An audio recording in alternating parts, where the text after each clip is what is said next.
It's called Hippo Island. They're spooning.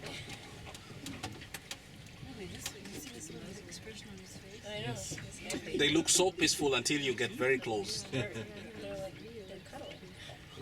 Now, does the fact that one is lighter, redder around the eye, and the other is blacker, is that distinguishing sex?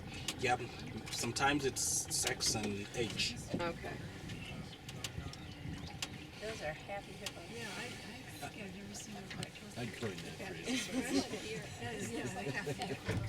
This is sad to say, but this looks so much like my daughter's dog Cuervo, who's a Boston Terrier. He's like the toll mouth. I'm so happy.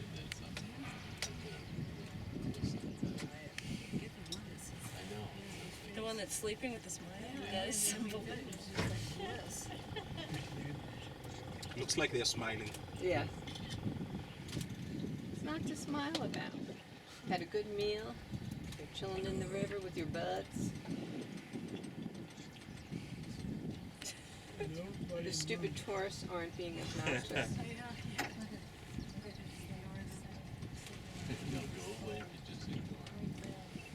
Actually, Disney animatronics.